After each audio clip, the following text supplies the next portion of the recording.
6 is over in fantasy football, and we just got a lot of information. There were a handful of players who saw fantastic usage but had poor performances, and sometimes that happens. Now, these are the players you actually want to go trade for. We call them buy low options because their value is greater than it seems. Now, one of those players is Devon Montgomery, and yes, he did not have a good week 6, but this was because he left early with an injury. And that injury, according to Sports MD analysis, was to his ribs. The x-rays came back negative. They're not broken. That's great. It's basically, as you can see right here, it's going to be very painful. It's just going to be a pain tolerance thing. Normally, you're going to see guys miss 1 week. That's what we see here on Twitter. So maybe Montgomery misses a week at most, and this is going to open up a great opportunity to buy low on what is a league-winning running back, in my opinion. Because over the past 2 weeks, when he returned from his previous thigh bruise, he's getting really lucky with just these bruises in terms of his injuries, you saw elite usage. 72% of the snaps his last 2 healthy games. 70% of the rush attempts. He has been the workhorse main back for Detroit. And it's led to 29 opportunities in his past 2 games, and he has the luxury of running behind a top 5 offensive line in Detroit. Now, I mentioned Montgomery as a workhorse, and I'm not just saying that. Dan Campbell got up to the podium in front of the media himself and said that last week Montgomery is their workhorse back. And this is fantastic considering so far through 6 weeks of the NFL season, the Miami Dolphins ranked number 1 in overall offense, and number 2 is the Detroit Lions. So you're getting a workhorse running back in a great offense behind a good offensive line, and oh yeah, he's seeing elite usage. Montgomery ranks 3rd in red zone usage, 4th in carries, and 8th in explosive runs. And this is despite leaving 2 games early with injury. So buy low on Montgomery when he's got some negative news on his name right now. Now, the next guy you want to target is Marquise Hollywood Brown, somebody we talked about rising up the rankings in last week's video because, look, he's been great. Hollywood Brown came into this week having 16 or more fantasy points in 4 straight games. That's a month of the season. So what did he do in week 6? Well, it wasn't all that great. Just 7.4 fantasy points, 4 catches for 34 yards, but the usage was still fantastic. Remember how we opened this video? Guys who were still seeing great usage but poor production? Yes, 11 targets was actually a season high for Marquise Brown. And all this guy's doing over the past month is earning targets. You can see right here, from weeks 3 to week 6, he's averaging 36 routes run, and he's had 7, 10, 11, and 11 targets, basically 10 targets per game the past month. He ranks top 8 in wide receiver usage during this time. And he ranks top 5 in downfield usage of 20 plus targets, which leads to big plays, especially when you're seeing consistent volume. Now, the downside for Marquise Brown is what we thought all off season, that he's not going to get to play in the greatest of offenses with the greatest of quarterbacks. It ended up being Joshua Dobbs, and Joshua Dobbs, even though he hasn't been great this year, has sustained Hollywood Brown's volume and production.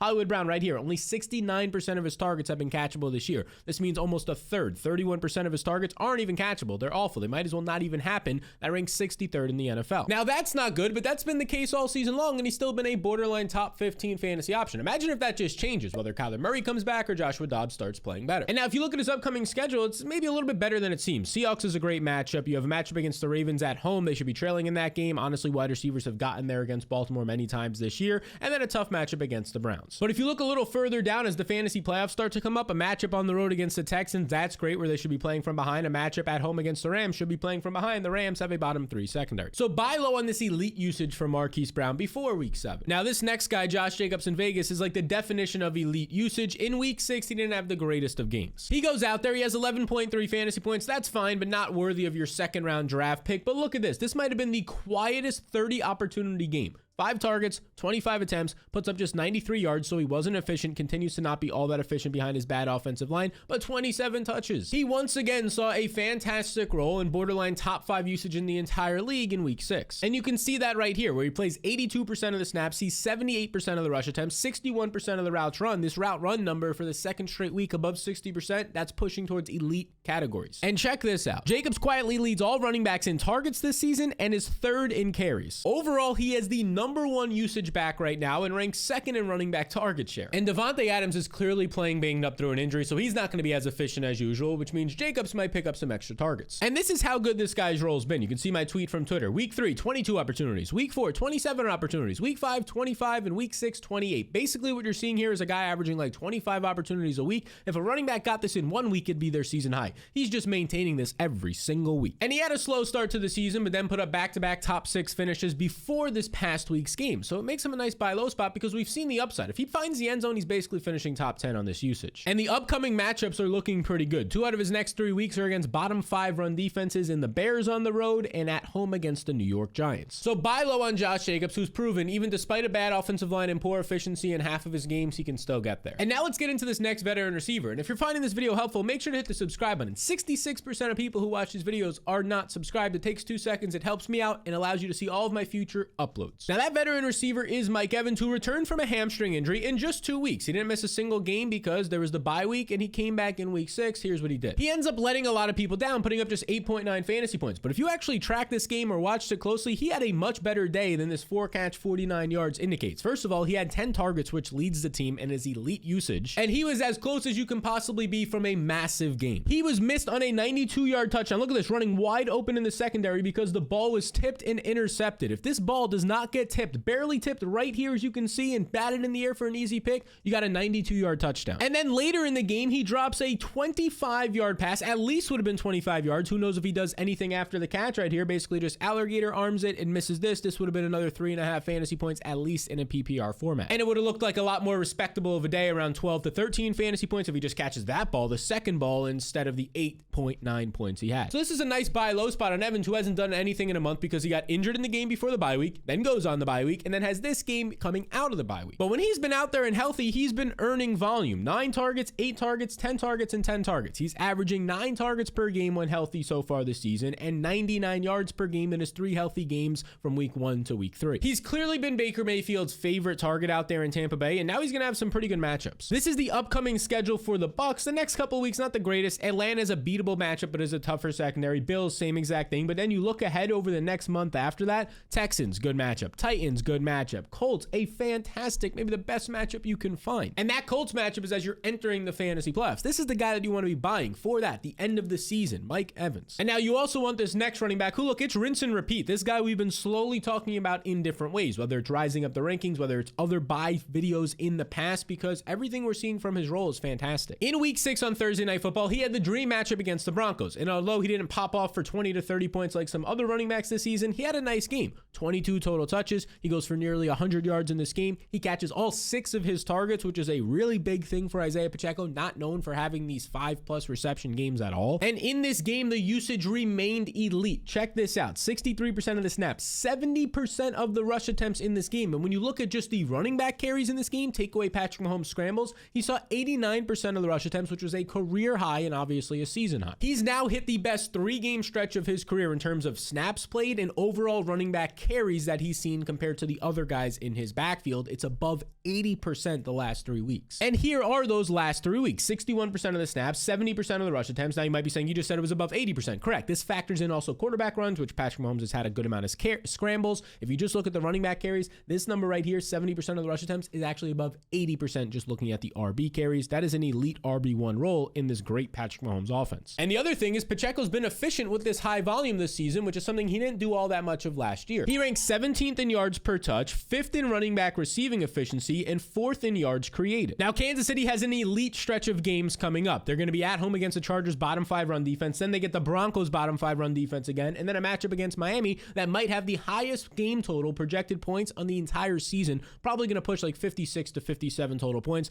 That's great for a home running back. It might be difficult to acquire him because he's been good lately, but try and throw a trade out there and see if you can start some talks for Isaiah Pacheco. And you should also try and throw a trade out there for Saquon Barkley, who this past week before his matchup against the Bills, I saw a lot of people saying sell Saquon Barkley off his big name before he has to play Buffalo. And I get the logic here. The offense hasn't been good. Now their starting quarterback Daniel Jones is gone, and Saquon's coming off a high ankle sprain. The last time he did that a few years back, he wasn't productive in his return. But the question becomes, realistically, what would you get for Saquon Barkley? The answer is really nothing. If anything, I want to be buying low on Saquon. The biggest injury on this entire offense isn't Daniel Jones. It's actually Andrew Thomas, their left tackle, who last season was top 5 in pass protection, and the offensive line is the worst in the NFL right now without him. So Andrew Thomas's return will be fantastic for the Giants and Saquon. And look, we're worried about Saquon returning and being limited or still being banged up. He returned and saw 29 opportunities, 28 touches in this game. He only puts up 13.8 fantasy points as he doesn't find the end zone, 98 total yards. So there's still a chance for you to maybe buy low on him here. He's clearly healthy based on this usage. And if you need even more convincing, he saw 82% of the snaps in this game. You're not giving a running back who's still limited off a high ankle sprain 82% of the snaps. You probably give him like 55 to 65%. And he he saw 83% of the rush attempts, which was a season high. And that's factoring in a couple of Tyrod Taylor runs. This was actually closer to 90% plus of the rush attempts. Again,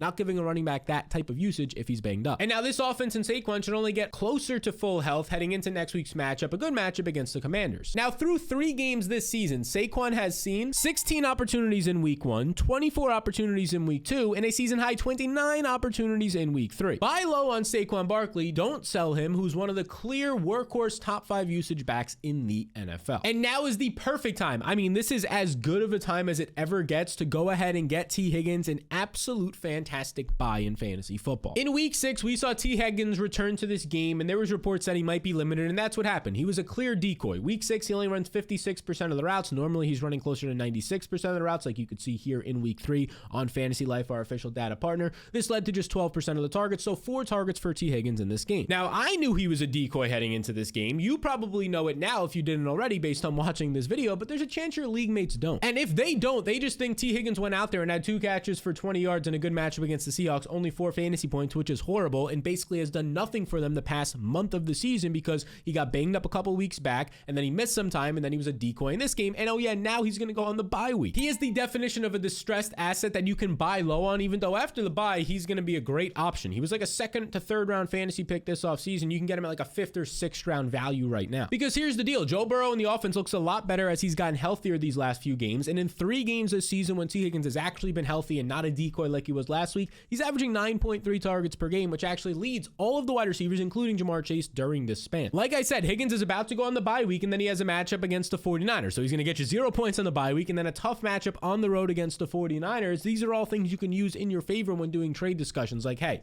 he's going on the bye week. He's going to have a tough matchup. We have to factor that into the deal here, even though you know you're getting a really nice asset after that. Because this is the reason why you want him right here, the fantasy playoffs and championship, and look at his schedule for that. Matchup against the Steelers, bottom 5 secondary. The Jaguars, bottom 5 secondary. The Colts, bottom 5 secondary. The Vikings, bottom 10 secondary. These are all fantastic matchups. And if you play further into that, another matchup against the Steelers, and in your championship game, a matchup against the Chiefs on the roads, that could lead to a massive shootout game. So go buy T. Higgins ASAP. You're not buying him for last week, this week, or next week. You're buying him for 4 to 5 weeks from now, your fantasy playoffs. And also go acquire the fantasy blueprint, which 4,000 plus people are currently using to win their matchup and make their playoffs and win their fantasy championship. Every day of the week, I'm sending you a tool, as you can see right here, Monday through Friday, whether it's waiver wire tools, projection rankings, rest of season rankings, which help you with this type of video right here, trades, and oh yeah, the game-by-game matchup notes on Friday, the most detailed in the industry. And here's a little snippet of a previous game-by-game matchup notes. You can look at it by the game itself, or you can look at it breaking it down, filtering by position. You can see for wide receivers, you're going to get wide receiver cornerback matchups, their speed and pound advantage, what they've done that season, what the cornerback has done that season, similar things for running backs against defensive lines and every other position. And this is simple to get. I mean, 4,000 plus people have already gotten it. You just scan the QR code on the screen or click that link in the description below. And if you do not make your fantasy playoffs, I will refund the $5 that it costs, not for the day, not for the week, not for the month, $5 for the entire season. Industry low prices here, trying to make it a bargain for you. And if you don't make your fantasy playoffs for whatever reason,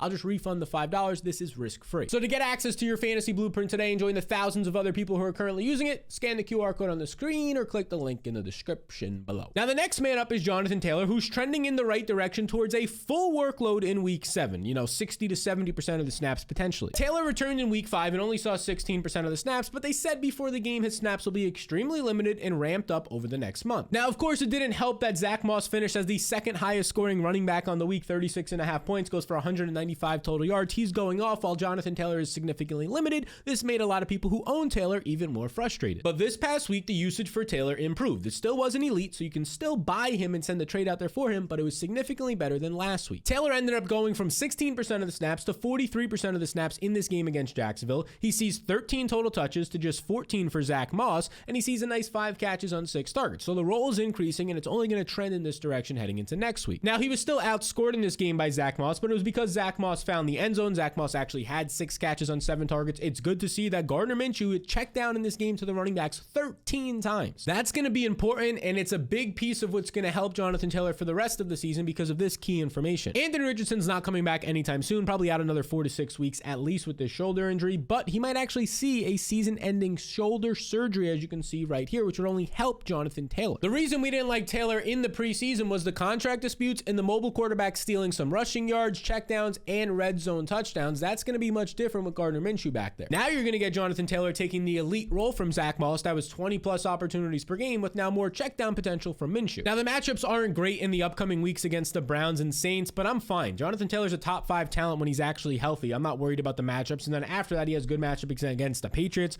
against the Panthers. You scroll a little bit more, you start to get some other beneficial matchups at home as well against the Buccaneers. So buy low on Taylor if you have any interest in doing so, because this might be your final week to do so. Now let's talk about TJ Hockenson, the first tight end we'll discuss here, who in week 6, he had a decent game. He had 11 fantasy points on 8 targets. It was the first game without Justin Jefferson for the Vikings, and Hockenson was the clear number 1 option for Kirk Cousins. He trusted him the most, 27% of the targets. 8 targets was 3 more than any other player. And now the Bears didn't keep this game close until later, so Kirk Cousins only threw 31 times in this game. And now maybe with Justin Jefferson out, this team's only not going to throw, 45 times like they were with Jefferson. Maybe they'll run it back a little bit, but this team is still built to throw the ball. I think you're still going to get 35 plus attempts in most games. And as just a reminder, Jefferson heading into this week was going to miss at least another 4 to 6 weeks. So you're looking at probably at least a month until Jefferson returns. And when this team starts to throw 35 to 40 times in certain games where they have to throw more to keep up, like probably their next game, that's when you're going to see Hockenson's big games of 10 plus targets. Now, I don't think it's going to be easy to acquire Hockenson because he wasn't the cheapest draft pick. He was like a 5th round pick for a lot of your league mates probably this summer. But you could trade someone who's producing at unsustainable rates for him, in my opinion, like maybe a Drake London. If you look ahead to next week, it's a tough matchup at home against the 49ers, but maybe the Vikings play from behind, have to throw a little bit more. That would help TJ Hockenson.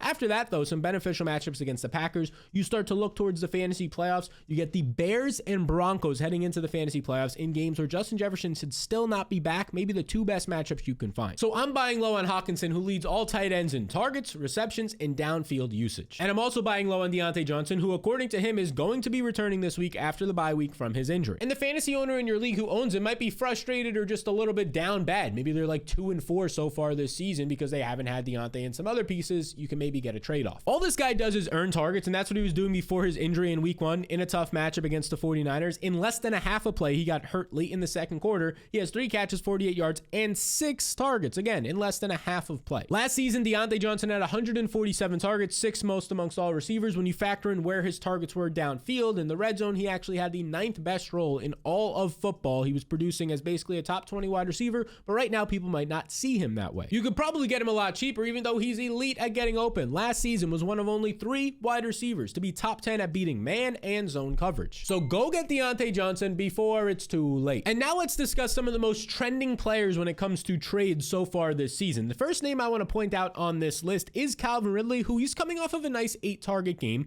in a game where the Jacksonville Jaguars have been so close. Their red zone offense hasn't been great. The only guy who's been good in the red zone this year is Travis Etienne at punching it in. But so far this year, they have not put together full drives. Once they start doing that, assuming Trevor Lawrence is not going to have a major injury because he left the game late last time, I think you're going to see Ridley be fine the rest of the year. Now might be a decent time to trade for Sam Laporta as well, although I don't think a lot of people are going to give him up, but maybe you find a fantasy owner who has 2 decent tight ends so far this season, like a Hockenson and Laporta, and you can buy low on Laporta after he only had 7 points this past week. But oh yeah, he had a season high, career high as well as a rookie, 11 targets. There's also Joe Mixon, who's somebody that just continues to produce. The 4th most running back touches this year, the 4th best usage this year, but he's been so inefficient that he's frustrating his fantasy owners. Look, you're getting a guy with elite volume, and he's basically been a top 15 running back this year. If he just starts finding some touchdowns, he's going to be a top 10 guy. What more do you want to ask for out of him as like a 4th round fantasy pick? Look, we talked about one Jaguars wide receiver. Let's talk about Zay Jones, because when he's been out there and healthy, he's been great. And honestly, without him, the offense looks a little bit of a mess at times. Week 1, 16 fantasy points. Last week in London before injury, in like the first quarter and a half, he gets 11 fantasy points. He's been a legitimate top 24 wide receiver for the past 24 months of football. This is a guy that you want to buy low on. And honestly, he's available in like 60% of fantasy leagues just to pick up off the waiver wire. Another wide receiver to talk about is Devon Smith, who, look, the last month has not been good, although he's seeing great usage still. Look at this. Over the last 4 weeks, he's averaging 44 routes run per game. I mean, that is literally top 3 in the NFL. And look at his targets, 5, 8, 5, and 11, 7.3 targets per game. Not super consistent. You like to see those lower target games a little bit higher, but they haven't had to throw as much in some of these games. But at the end of the day, the first 2 weeks of the season were great for Devonta Smith, and everybody was saying, AJ Brown, what's going on with AJ Brown? The last month has been completely flipped. It's a long season. Hold Devonta Smith. If you don't have him, try and buy him. Now, these are the guys you can trade for to improve your team, but if you want to see the guys that you could just pick up, like a Zay Jones, who might still be out there on your waiver wire to improve your team, and that's much easier, well, check out this video right here. And if you made it to the end, you should not be one of the 66% of people who are not currently subscribed to the channel. It takes 2 seconds, and it really does help this channel grow and allows you to see my future content. So take those 2 seconds to hit the subscribe button.